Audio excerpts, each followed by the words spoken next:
My mom trapped me in a soundproof closet and drugged me to keep me quiet, then blamed it on her mental health.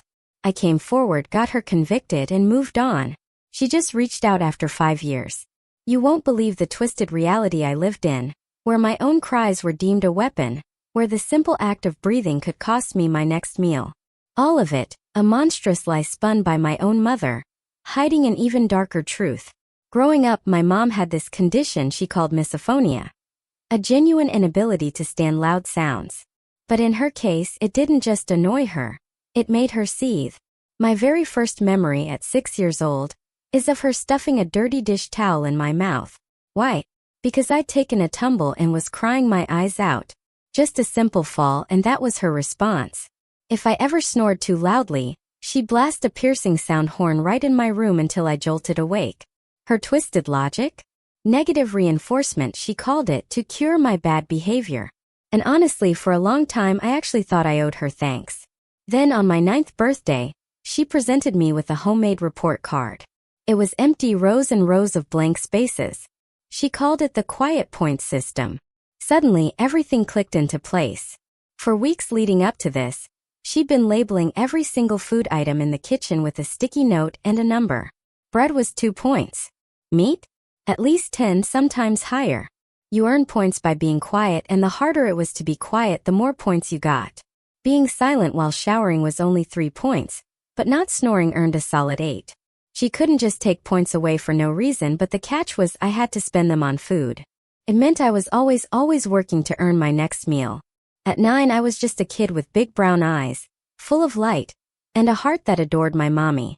So I just shrugged, wrapped my arms around her, not daring to say a word, not wanting to trigger her misophonia. Besides, I was already used to being quiet. I didn't think this new system would change much. The next morning, I went through my usual routine. Slowly, painstakingly, I drew back the curtains. I waited until I got to the school bathrooms to change out of my pajamas. My face was a permanent grimace, all in the name of keeping the house utterly silent. And apparently my mom loved it. When I got home from school, she handed me that report card. In big bold letters it screamed 30 points, followed by a parade of smiley faces and hearts. Before I could even react, she flung open the fridge, showing me my dinner options. I could pretty much afford anything, except my favorite ice cream. So I picked my favorite steak and we sat down to eat it. Like a healthy family, she probably thought. But let me tell you, it was far from that. She'd cooked the steak until it was incredibly overdone, rubbery, almost impossible to swallow without chewing super hard. And for a misophonic person, mouth sounds were my mother's absolute deadliest trigger. I tried to chew so slowly, producing as much saliva as humanly possible to break down that tough meat. After 5 excruciating minutes of painfully slow chewing just one piece, I couldn't do it anymore. I discreetly spat it out into a tissue, silently deciding I'd just go hungry that day. But she still wasn't happy. "What the fuck are you doing?" my mom roared, her voice cutting through the forced quiet. "A cow died for you today. The least you can do is eat it all. Put it back in your mouth now." My tiny fingers immediately unraveled the white tissue. As I shoved it back in, my mouth opened slightly, and my tongue smacked against the roof of my mouth. A tiny, almost imperceptible sound. I froze completely still, praying she wouldn't notice. I was too late. The room went utterly silent as she slammed both her fists against the flowery tablecloth. "You disgraceful bitch!" she shrieked at the top of her lungs. She snatched the report card back from me and burned it right on the stove. "You think I can't make you suffer the same way you make me suffer? Think again." I was already shaking with fear, but then she grabbed my hands, dragging them towards the blistering heat of the stove. "The burning pain you feel is only 20% of how I feel when you make noise. Remember that." Luckily, she never actually shoved my hand into the fire, and I didn't burst into tears. Not then, not ever. Not because I wasn't upset, I was. And not because I didn't want to cry. I desperately did. But because I knew she'd punish me for making noise while crying. So I quietly tiptoed to bed. That night, and for the next 3 days, my dinner was oxygen. And breakfast. And lunch. That one horrifying moment had plunged me deep into negative meal points. I had nothing to buy food with. My mom wasn't like other abusive parents who keep you just healthy enough to avoid suspicion. So, after 3 days of pure starvation, I fainted at school. It was only for about 20 seconds, but everyone was terrified. And the first thing I said when I came to, "I'm sorry. I didn't mean to fall so loudly. Please don't starve me anymore." My guidance counselor, Mrs. Henderson, pulled me into her room. Her face was pale, her eyes filled with an unbearable sadness as she handed me a Hershey's bar, a banana, and a kind bar. I devoured them, gagging on how quickly I chewed. When I finally looked up at her, her face was ghost white. She didn't ask or say anything. She just told me they were calling Child Protective Services. Mrs. Henderson's hands trembled as she reached for her phone. Each dial tone was a twisting knot in my stomach. She kept glancing at me like she was checking if I was still there. "Yes, this is Mrs. Henderson at Oakwood Elementary. I need to report a case of suspected child abuse and neglect." Her voice cracked on the last word. She gave them our address, my name, my mother's name. Each detail felt like another nail in a coffin I couldn't identify yet. While she talked, I sat completely still. My body had learned that stillness meant safety. Movement created sound, and sound created pain. Even with my stomach finally full, that terrifying habit remained. I counted my breaths silently, making sure each inhale and exhale made no noise. Mrs. Henderson hung up and turned back to me. "Sweetie, some people are going to come talk to you. They just want to make sure you're safe." She pulled her chair closer, and the scraping sound made me flinch. "Can you tell me more about what's been happening at home?" I opened my mouth, then closed it. The words felt too loud before I even spoke them. But Mrs. Henderson waited, her face patient and kind in a way that made my chest ache. "My mom has misophonia," I whispered, so quietly she had to lean forward. "Sounds make her want to hurt herself, so I have to be quiet." "And the food? Tell me about not being able to eat." I explained the point system, how I earned quiet points for not making sounds, how each food cost points, how I'd gone negative after making a mouth sound. Mrs. Henderson's face grew paler with each detail. "She made me put the chewed up meat back in my mouth from the tissue," I added, the memory making my stomach churn. Then she held my hands near the stove. She said the burning was only 20% of how sounds made her feel. Mrs. Henderson wrote everything down, her pen flying across the paper. "How long has this been happening?" "The point system started on my birthday, but the being quiet, always." I tried to think back. She put a dish towel in my mouth when I was 6 because I cried after falling. And she uses a sound horn when I snore. The door opened and Principal Morrison walked in with 2 strangers. A woman with short gray hair and kind eyes, and a younger man with a clipboard. "This is Ms. Rodriguez from Child Protective Services," Principal Morrison said. "And Mr. James, her colleague. They're here to help." Ms. Rodriguez sat down across from me. "Hi there. I know this might be scary, but we're here to make sure you're safe. Can you tell me what happened today?" I repeated the story, each telling making it feel more real, more terrifying. They asked questions about bruises. I didn't have any visible ones. About how often I ate. Depends on my points. About whether anyone else knew. No one. "We're going to need to go to your house," Ms. Rodriguez said gently, "to talk to your mom and see your living situation. But first, I think the nurse should check you over, make sure you're physically okay." The walk to the nurse's office felt endless. Other kids were in class, their muffled voices coming through doorways. Normal kids who could laugh and talk and eat without earning it. Nurse Patricia weighed me first. 72 pounds, she said, frowning. "That's quite underweight for your age and height." She checked my blood pressure, looked in my eyes and throat, listened to my heart. Each test required me to move or breathe in ways that made sound, and I kept apologizing. "Honey, you don't need to apologize for breathing," she said. But I couldn't stop. She documented everything while Ms. Rodriguez watched. The way my ribs showed, the dark circles under my eyes, how I flinched at every sound I made. "When did you last eat before today?" Nurse Patricia asked. 3 days ago. I had steak, but I couldn't chew it quietly enough. She exchanged looks with Ms. Rodriguez. "We need to take her to the hospital for a full evaluation." "No." The word burst out louder than I'd spoken in months. "My mom will know. She'll know I made noise, that I told. I couldn't finish. Your mom is going to be contacted regardless, Ms. Rodriguez said. But you won't be going home until we've investigated. You're safe now. But I didn't feel safe.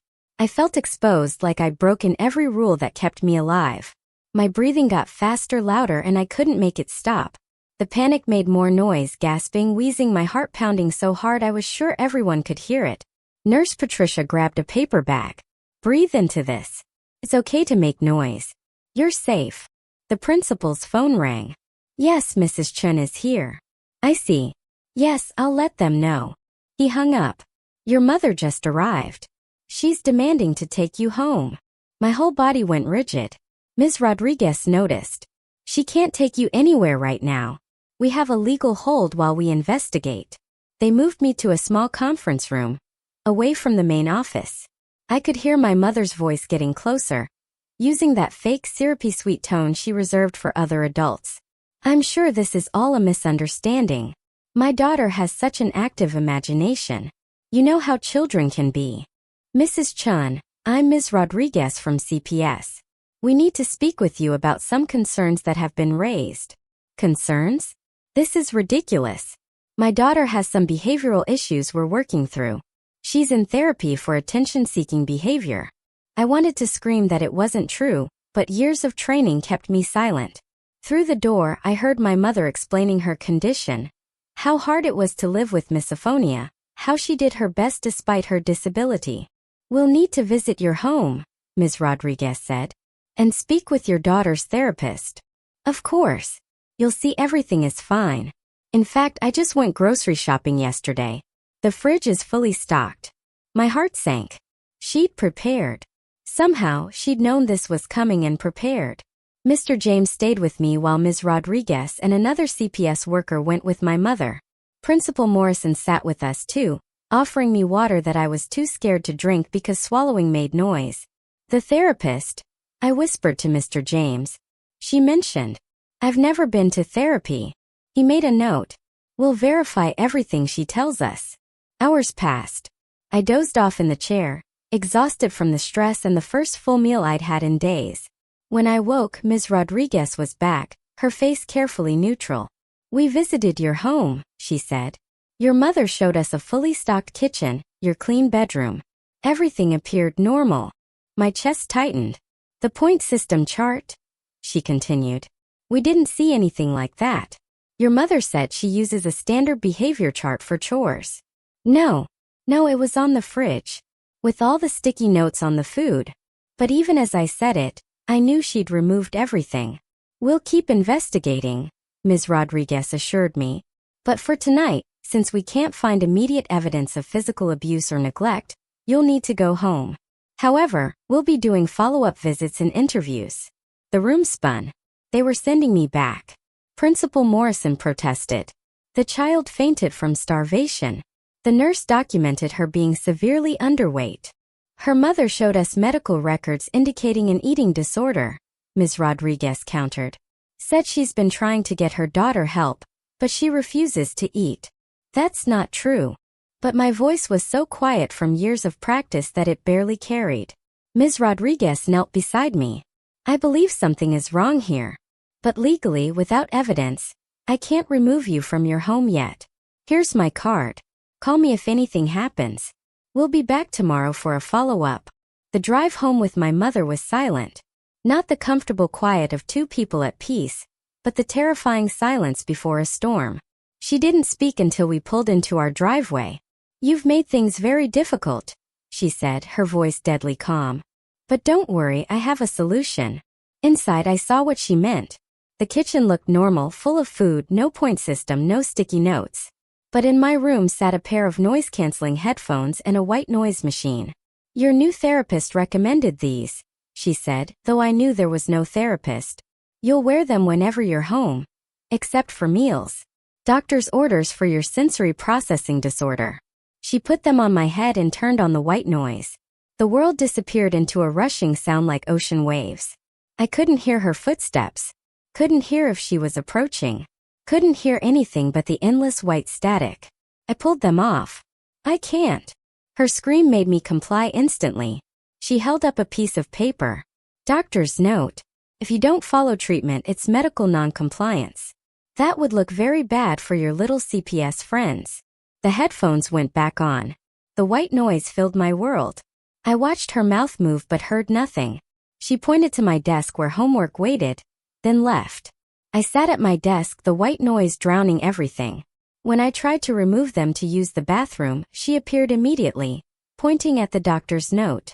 I learned to lip-read bathroom, and she'd nod permission for temporary removal. Dinner was the only reprieve. She'd tap my shoulder, remove the headphones, and we'd eat in silence. Real food now. She kept the fridge stocked, but the silence felt heavier than before. CPS will be back tomorrow, she said during dinner. You'll tell them the headphones are helping your condition, that you're eating well, that everything is fine. I nodded. What else could I do? That night the headphones stayed on even in bed. The white noise made it impossible to know if she was in my room watching. I lay rigid, afraid to move, afraid to make sounds I couldn't hear myself making. The next day at school was freedom. I could hear again, though every sound felt overwhelming after hours of white noise. Mrs. Henderson checked on me. How did yesterday go? She asked gently. I wanted to tell her about the headphones, the fake doctor's note, the new system of control, but I knew my mother would have an explanation for everything. She has the house full of food now, I said instead. Mrs. Henderson frowned. And you're eating? Yes, but something's still wrong, isn't it? I nodded, tears threatening. She has these headphones. Mrs. Henderson leaned closer, her expression shifting to concern. Headphones? What kind of headphones? Before I could explain further, the classroom door opened. My mother stood there with her practiced smile, holding a manila folder. Sorry to interrupt. I just need to drop off some medical documentation for the office. My blood turned to ice. Mrs. Henderson straightened up, maintaining her professional demeanor. Of course, Mrs. Chun. I'll make sure it gets to the right place. Actually, my mother continued, her eyes finding mine, the warning clear despite her unwavering smile, I was hoping to speak with you briefly about my daughter's new treatment plan. Her therapist says it's important all her teachers understand her sensory processing disorder. Mrs. Henderson glanced at me, then back at my mother. I have a few minutes before my next class. They stepped into the hallway. Through the small window in the door, I watched my mother hand over papers, gesturing as she spoke. Mrs. Henderson nodded along, occasionally looking troubled, but ultimately accepting whatever story my mother was spinning. When Mrs. Henderson returned alone, her face had changed. The concern was still there, but now mixed with something else. Doubt. Your mother explained about the headphones, she said carefully. She showed me the treatment plan from Dr. Nichols. There is no Dr. Nichols, I whispered desperately. Mrs. Henderson's expression grew complicated. She had official letterhead, detailed treatment notes dating back months. She said, "You might say that denying medical help is part of your condition." The trap was perfect. Every protest I made would only confirm my mother's story about attention-seeking behavior and treatment resistance. I felt the walls closing in again, tighter than before. During math class, I noticed my mother hadn't left. Through the window, I saw her in the main office chatting with the secretary, laughing at something on her phone. Volunteering, she'd probably say, being an involved parent. At lunch, I sat alone as usual, mechanically eating the sandwich my mother had packed. Real food, nutritious and filling, evidence of her good parenting. Across the cafeteria, I noticed a substitute teacher I'd never seen before. She was young, maybe mid-20s, with short, dark hair and observant eyes that seemed to take in everything. The afternoon dragged on. Every time I passed the office, my mother was still there. Filing papers, answering phones, making herself indispensable. When the final bell rang, she was waiting by my classroom. Ready to go home, sweetheart? Her voice was honey-sweet for the other parents nearby. In the car, her facade dropped. That was a warning. Every word you speak at school I'll know about. Every teacher you try to manipulate I'll get to first. The documentation is extensive and thoroughly believable. At home, the headphones went on immediately. The white noise crashed over me like a wave, drowning out the world. I did homework in silence, ate dinner in brief reprieves, then back to the rushing static that made my head ache. Days blurred together. The headphones left marks on my head from the constant pressure. My ears rang even during the brief moments without them. At school, I moved through classes like a ghost, too exhausted to focus, too afraid to speak up again. The substitute teacher appeared more frequently. Miss CB, I learned from overhearing other teachers. She subbed for different classes, but I noticed her watching me. During lunch, during recess. Quick glances that lingered just a moment too long. One day, she was substituting for my regular teacher. As she wrote math problems on the board, I found myself tapping my pencil against my desk, unconsciously at first, then with more purpose. Short taps and long taps, a pattern I'd seen in an old movie my mother had let me watch before the point system started. Miss CB's hand paused mid-equation. She turned slowly, her eyes finding mine. For a moment we just looked at each other. Then she returned to the board, but I saw her hand trembling slightly. After class, as students filed out, she called out, "Could you stay for a moment? I have a question about your homework." My mother wasn't in the office that day. She had a dentist appointment she couldn't reschedule. I approached Miss CB's desk cautiously. She pulled out a piece of paper and wrote, "Are you okay?" I stared at the words, then at her. She tapped the paper. Once short, twice long, once short, then pointed at me with raised eyebrows. My hand shook as I took the pencil. Instead of writing, I tapped on the paper. 3 short, 3 long, 3 short. Her face went pale. She wrote quickly, "Who is hurting you?" I glanced at the door, then tapped again. More complex this time, spelling out slowly, "Mom." Miss CB's jaw tightened. She wrote, "I'll help. Be careful. Act normal." I nodded and hurried out, my heart pounding. For the first time in months, I felt a spark of hope. But hope was dangerous. That evening, my mother was different. Watchful. She made me remove the headphones during dinner, but didn't speak. Just studied me with calculating eyes. "Interesting day at school?" she finally asked. I shook my head, focusing on my chicken. Miss CB seems nice. Young. Idealistic. Probably thinks she can save the world one student at a time. Her tone was casual, but I heard the threat underneath. Shame she's only temporary. I heard she might be transferred to another district soon. My hand still on my fork. She knew. Somehow she always knew. The next day Miss CB wasn't there. Or the next. When I finally saw her again a week later, she was substituting for the art teacher. She wouldn't meet my eyes. During art class, while working on a painting, I found a small folded note tucked under my paint palette. I carefully unfolded it beneath my desk. "Your mother visited my apartment. She knows where I live. I'm sorry." I crumpled the note. Despair washed over me. Even Miss CB, trained to recognize Morse code, probably former military or something, was powerless against my mother's manipulation. The weeks crawled by. My weight dropped again despite the regular meals. The constant white noise left me disoriented, stumbling into walls, unable to gauge distance or sound. At school, teachers grew concerned, but my mother always had an explanation. Adjustment period to new medication, sensory integration therapy, breakthrough treatments for my condition. Then came the family therapy sessions. My mother had found a therapist, Dr. Klaus, who specialized in difficult children. The first session I tried to tell the truth. "She makes me wear headphones all the time at home," I said, the words feeling strange after so much silence, with white noise so loud I couldn't hear anything.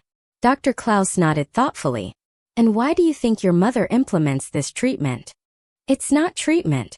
She just doesn't want to hear me exist." My mother dabbed at her eyes with a tissue. "You see, this is what I deal with. The aggression, the accusations. I've tried everything to help her." "I understand this must be very difficult," Dr. Klaus said to my mother. "Children with oppositional defiant disorder often reject helpful interventions." "I don't have that," I protested, interrupting, arguing, refusing to comply with reasonable requests. Dr. Klaus made notes. Classic presentations. My mother pulled out her phone. "I've actually been recording some of her behaviors at home for documentation purposes." She played a recording. It was my voice, but distorted, edited sounds of me supposedly slamming doors, stomping, screaming, things I'd never done, couldn't do without severe punishment. But the audio was convincing. That's not," I stammered. "Denial is also typical," Dr. Klaus said. Mrs. Chun, I think we need to consider more intensive interventions. The sessions became weekly torture. My mother would play her edited recordings, show her fabricated documentation, cry about how hard she tried. Dr. Klaus ate it up, prescribing medications that made me foggy, recommending stricter behavioral controls, validating every twisted narrative my mother spun. I stopped protesting. What was the point? Every word I said was twisted. Every truth I told became evidence of my condition. At school I grew more isolated. The other kids whispered about the weird girl who wore headphones at home, who had to see a special doctor, who made up stories about her mom. Even teachers kept their distance, warned by my mother about my manipulative tendencies. One day in desperation I started leaving tiny notes in hidden places. Under desks, behind books, in bathroom stalls. Simple messages. Help me. My mom is lying. Please believe me. For a week nothing happened.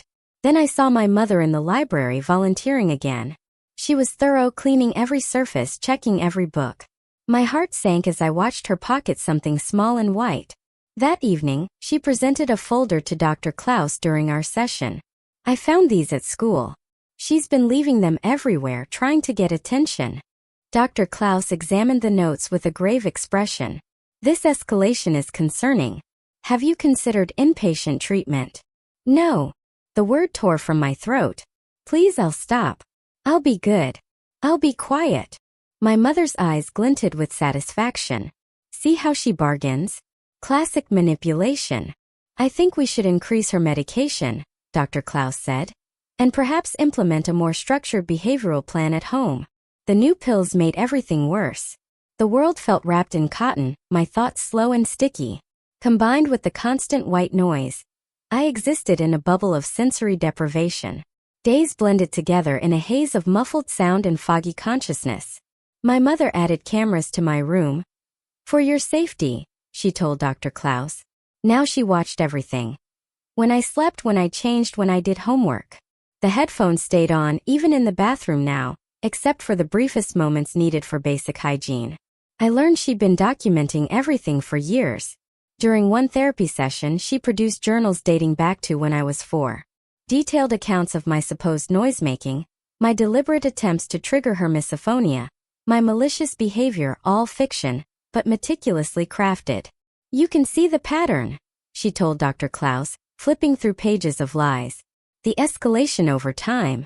I've tried so hard to be patient, to understand, but she seems determined to hurt me. I wanted to scream that none of it was real, but the medication made it hard to form words. My protest came out slurred, confused, which only reinforced her narrative of a disturbed child. School became my only escape from the headphones, but even that was tainted. My mother volunteered 3 days a week now, always watching, always nearby. Teachers praised her dedication. Other parents admired her strength in dealing with such a difficult child. The substitute teacher, Miss CB, still appeared occasionally. She'd learned to avoid me, but sometimes I caught her watching with haunted eyes. Whatever my mother had done to scare her, it had worked. One morning I woke up dizzy. The room spun when I sat up, and I had to grip the bed frame to keep from falling. The medication doses had increased again, and I suspected my mother was adding extra to my food. At breakfast I struggled to lift my spoon. My mother watched with false concern. You seem tired, sweetheart. Maybe you should stay home today. No, I managed. School meant no headphones. School meant a break from the white noise that was slowly driving me insane. If you insist, she said, but I saw her make a note in her journal. At school I could barely stay awake. During PE, while attempting to run laps, my legs gave out. I collapsed on the track, the world tilting sideways. I woke in the nurse's office again. Nurse Patricia was taking my blood pressure. Her face creased with worry. Your blood pressure is very low, she said. And your pulse is irregular. What medications are you taking? I tried to remember the names, but my thoughts were too fuzzy. Pills. I mumbled. For my condition. She frowned. I need to see a medication list. This could be an interaction issue. My mother arrived within minutes, as if she'd been waiting for the call. She handed over a typed list to Nurse Patricia, explaining each medication, the dosages, the prescribing doctor. These doses seem very high for a child her age. Nurse Patricia said carefully. Dr. Klaus is a specialist, my mother replied smoothly. He knows what he's doing. Perhaps you'd like to call him. She produced Dr. Klaus's business card. Nurse Patricia did call, and I listened to her side of the conversation growing more subdued as Dr. Klaus no doubt explained my severe behavioral disorders and the necessity of aggressive treatment. When she hung up, Nurse Patricia looked defeated. He says the medications are appropriate for her condition, but I'm going to document this incident thoroughly. My mother's smile was razor sharp. Of course, documentation is so important. As she drove me home, my mother was silent until we reached a red light. Then she turned to look at me. You're getting sloppy, she said quietly. Making scenes, drawing attention. That needs to stop. The medicine makes me sick, I whispered. The medicine keeps you manageable, she corrected. Would you prefer the alternative? I didn't ask what the alternative was. I already knew. The soundproof closet she'd built in the basement, discovered during one of my foggy explorations while she was at the store. A small dark space with padding on the walls, a lock on the outside. That night, she showed me a new journal entry she was writing. Daughter exhibited substance-seeking behavior today. Attempted to convince school nurse to change her medications. When confronted, became agitated and accusatory concerning escalation in manipulative behaviors. Everything was backwards. Every cry for help became evidence against me. Every symptom of her abuse became proof of my illness. The next morning I could barely get out of bed. My mother had to practically carry me to the car. At school I slumped at my desk, the world swimming in and out of focus. Mrs. Henderson noticed immediately. She knelt beside my desk during independent reading time. Are you feeling all right? I wanted to tell her everything. The medications, the edited recordings, the soundproof closet waiting in the basement. But the words wouldn't come. My tongue felt too heavy. My thoughts too scattered. Medicine, I managed to whisper. She glanced toward the door where my mother was undoubtedly lurking somewhere in the building. I'm going to talk to the principal, she said quietly. This isn't right. But by lunch, I saw Mrs. Henderson in the principal's office with my mother. Through the window, I watched my mother pull out her phone, show something on the screen. Mrs. Henderson's face went pale. She nodded slowly, then left the office without looking back. My mother caught my eye through the window and smiled. That afternoon, Mrs. Henderson avoided me. When I tried to approach her desk after class, she busied herself with papers. You should get to your next class, she said without looking up. Another ally lost. Another adult who tried to help, silenced by whatever my mother had shown her. I wondered what it was this time. Edited videos of me being violent? Fabricated threats I'd supposedly made? The possibilities were endless when you controlled the narrative. The days blurred worse after that. My mother increased the medications again, claiming I was showing increased agitation at school. The white noise from the headphones mixed with the fog in my brain, until I wasn't sure what was real anymore. Sometimes I thought I heard her voice through the static, whispering things I couldn't quite make out. Sometimes I woke up in different clothes than I'd gone to bed in, with no memory of changing. The cameras in my room recorded everything, but I never saw the footage, just knew it existed. Another weapon in her arsenal. During a particularly bad week when I could barely walk straight, the fire alarm went off at school. The sudden loud noise sent panic through my medication-dulled system. I tried to stand to follow the evacuation procedure, but my legs wouldn't cooperate. I made it 3 steps before crashing to the floor. This time I didn't get up. I woke in the hospital. The beeping of machines and the absence of white noise was so jarring I started crying. A doctor I didn't recognize was examining me, her face serious. Can you tell me what medications you're taking? She asked gently. I tried to remember, but my mother appeared in the doorway before I could speak. Oh, thank goodness, she cried, rushing to my bedside. I was so worried. She hasn't been taking her medications properly, hiding them, spitting them out. Dr. Klaus warned this might happen. The doctor frowned. The blood tests show extremely high levels of sedatives in her system, far above therapeutic doses. She must have taken extra, my mother said quickly. She's been hoarding them. I found a stash in her room just yesterday. I was about to call Dr. Klaus about it. I need to speak with the patient alone. the doctor said firmly. My mother's grip on my hand tightened painfully. Of course, but you should know she's been diagnosed with severe oppositional defiant disorder and a tendency toward manipulation. Dr. Klaus can provide full documentation. After she left, the doctor pulled her chair closer. I'm Dr. Sarah. I want to help you. Can you tell me what's really happening? I wanted to trust her. Her eyes seemed kind, her concern genuine, but I'd trusted before, and it always ended the same way. My mom gives me the medicine, I whispered. More than the bottles say. Dr. Sarah made notes. Has anyone else noticed this? Everyone notices. No one does anything. The words came out bitter, hopeless. She has documentation for everything. Recordings, videos, journals going back years. What kind of recordings? I tried to explain the edited audio, the fabricated evidence, but I could see the doubt creeping into her eyes. It sounded crazy even to me. A mother meticulously crafting years of false documentation to abuse her child while appearing to be the perfect parent. Who would believe that? Dr. Sarah ordered more tests, spoke to Dr. Klaus on the phone, reviewed my mother's documentation. With each conversation, her initial concern faded into professional distance. By the time I was discharged 2 days later, the narrative was set. I'd been hoarding medication and took too much in a cry for attention. My mother was praised for her vigilance in finding my stash and seeking help. The ride home was silent except for the white noise pumping through my headphones. My mother had brought them to the hospital, explaining to the staff that they helped with my sensory issues. At home, she led me straight to the basement. The soundproof closet was smaller than I'd remembered. Maybe 4 feet by 4 feet, with thick padding on every surface. No light switch inside, just darkness once the door closed. Dr. Klaus agrees. You need more intensive intervention, she said calmly.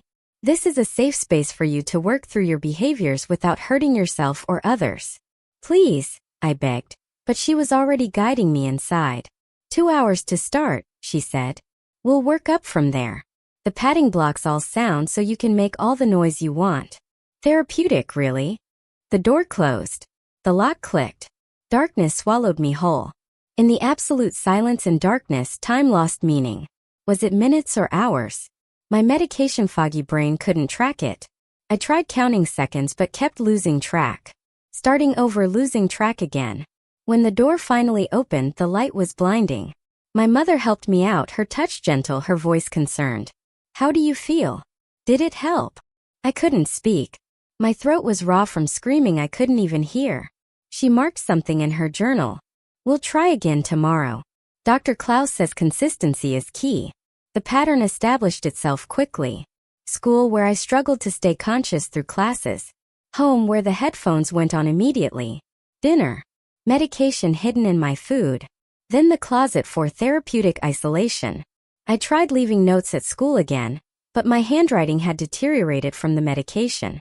The words came out shaky, illegible. When a teacher found one, they brought it straight to my mother during her volunteer shift. See what I mean? She told them sadly. The writing exercises Dr. Klaus recommended aren't helping. If anything, she's regressing. Miss Seeby appeared less and less. When I did see her, she looked hollow, frightened. Whatever my mother had done to her went beyond simple threats. I wanted to ask, but we were never alone and I could barely form coherent sentences. Anyway, one day, during a brief moment of clarity between medications, I realized my mother had been preparing for this my whole life. Every documented incident, every piece of evidence, every professional she'd fooled. It was all intentional. She'd built an impenetrable fortress of lies with me trapped inside.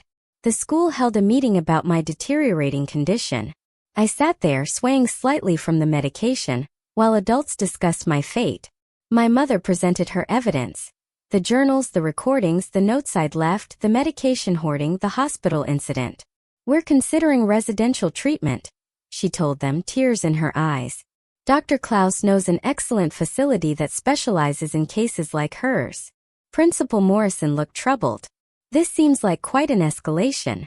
Perhaps we should get a second opinion. My mother's face hardened for just a moment before the tears returned. Of course, if you think that's best, though I worry about the delay. She's getting worse every day. Mrs. Henderson spoke up quietly. I've noticed she seems heavily medicated. Perhaps that's contributing to. Are you a medical professional? My mother interrupted. Because Dr. Klaus is. As was Dr. Sarah at the hospital. As is her pediatrician who signs off on all her prescriptions. I'm doing everything I can to help my daughter. And frankly, these accusations are hurtful. The meeting ended with apologies to my mother and promises of support. Another victory for her. Another defeat for me. That night, the closet time extended to 4 hours. In the darkness, I felt my sanity slipping away. The combination of sensory deprivation, medication, and isolation was breaking me down, exactly as she'd planned. When I emerged, I could barely stand. She had to help me up the stairs, her grip firm but not gentle anymore. You're almost there, she whispered. Almost ready for the next phase. I didn't ask what the next phase was. In my medication-dulled mind, I already knew. She was going to make me disappear, just like the child she'd had before me. The one who'd supposedly moved away to live with relatives, the one no one could contact. The thought should have terrified me. Instead, I felt only exhausted acceptance. She'd won. She'd always been going to win. But then, during library time at school, something unexpected happened. I was slumped at a table, pretending to read while fighting to keep my eyes open. Someone sat down across from me. It was Miss CB. She looked different, thinner, with dark circles under her eyes that matched mine. She didn't speak, just slid a book across the table. Inside the cover was a single line written in pencil. She did this to another child. I found proof. My heart, sluggish from medication, tried to race. I looked up at her, hope and fear warring in my chest. She glanced around, then wrote more. The guidance counselor is building a case. Real evidence. Hold on. Before I could respond, she was gone, leaving the book behind. I tucked it into my backpack, the first spark of hope I'd felt in months. That evening, my mother seemed agitated. She kept checking her phone, pacing the kitchen while I ate dinner in silence. There's been some staff turnover at your school, she said finally. Nothing for you to worry about. But I could see the calculation in her eyes, the wheels turning as she adjusted her plans. Something had shifted, and she knew it. The medications that night tasted different, stronger. I fought to stay conscious, knowing that falling asleep might mean never waking up, or waking up somewhere far from here, where no one would ever find me. As darkness crept in despite my efforts, I heard her on the phone with Dr. Klaus. Yes, I think it's time. The residential facility you mentioned. How soon could they take her? The last thing I remembered was her standing in my doorway, silhouetted against the hall light. Soon, sweetheart, she said softly. Very soon, this will all be over. I woke to my mother shaking me roughly. The room was still dark, but I could make out her silhouette against the hallway light. My head felt like it was stuffed with wet cotton from whatever she'd put in my dinner. Get up. We're leaving. Her voice was clipped. I tried to sit up, but my limbs felt disconnected from my body. She yanked me upright, shoving clothes into my arms. The headphones were already on my head, the white noise drowning out whatever else she was saying. She dragged me to the car, practically throwing me into the back seat. Through the medication haze, I noticed suitcases in the trunk. We were really leaving. The residential facility Dr. Klaus mentioned, or somewhere worse. The car started moving. I pressed my face against the cold window, watching our house disappear. My mother kept checking the rearview mirror, her knuckles white on the steering wheel. At a red light, she turned to look at me. Her lips moved, but I couldn't hear through the white noise.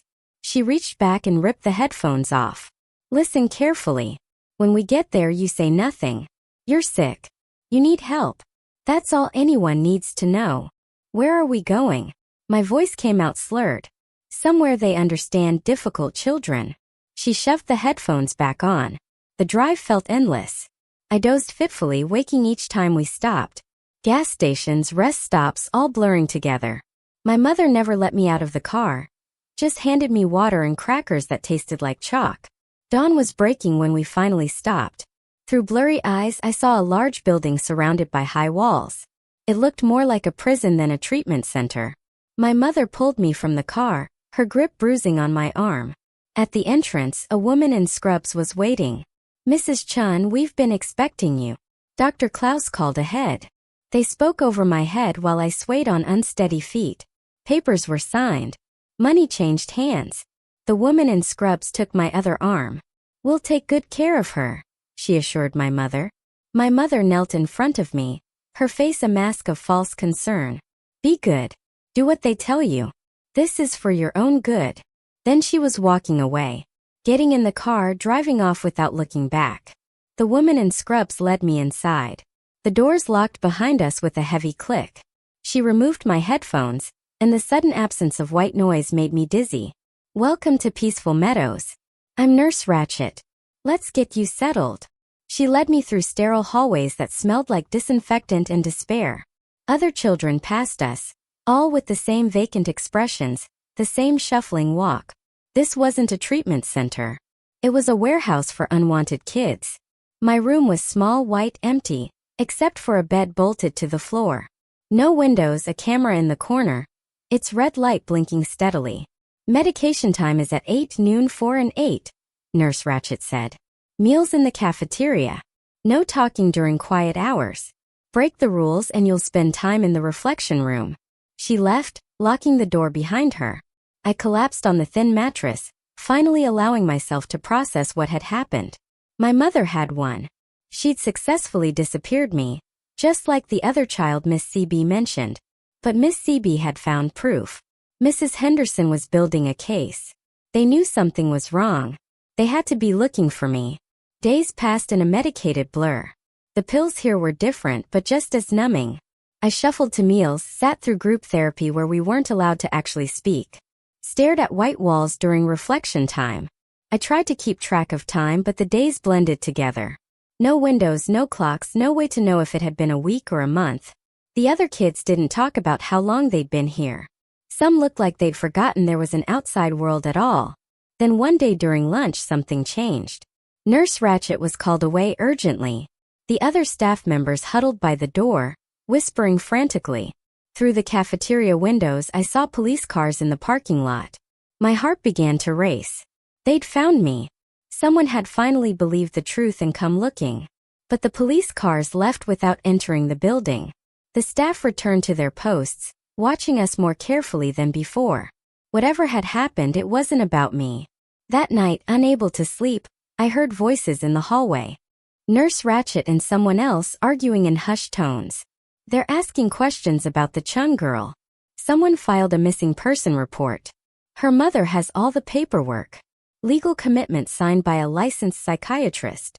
Still, if they come back with a warrant, they won't. Dr. Klaus assured us everything is in order. My spark of hope flickered and died. Even here, my mother's web of lies protected her. More days passed. The medications made it hard to think, hard to plan. I stopped trying to count the days, stopped hoping someone would come. This was my life now. Then during morning medications, I noticed something different. The nurse handing out pills wasn't one I recognized. She was younger, with kind eyes that actually looked at us instead of through us. When she reached me, she paused. Her hand shook slightly as she held out the paper cup of pills. As I took it, I felt something else pressed into my palm. A folded piece of paper. I quickly palmed it, pretending to swallow the pills while tucking the paper into my sleeve.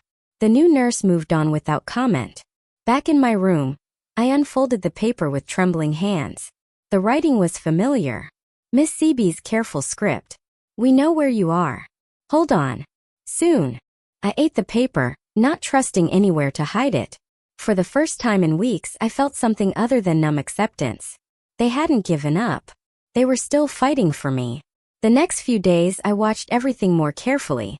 The new nurse appeared regularly, always during medication times.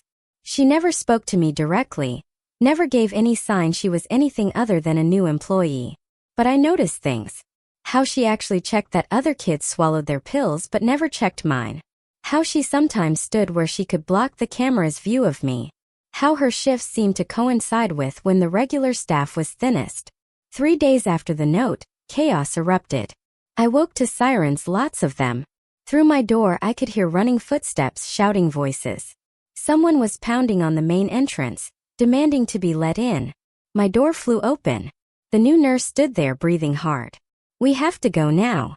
She grabbed my hand and pulled me into the hallway. It was pandemonium. Staff members were running in all directions.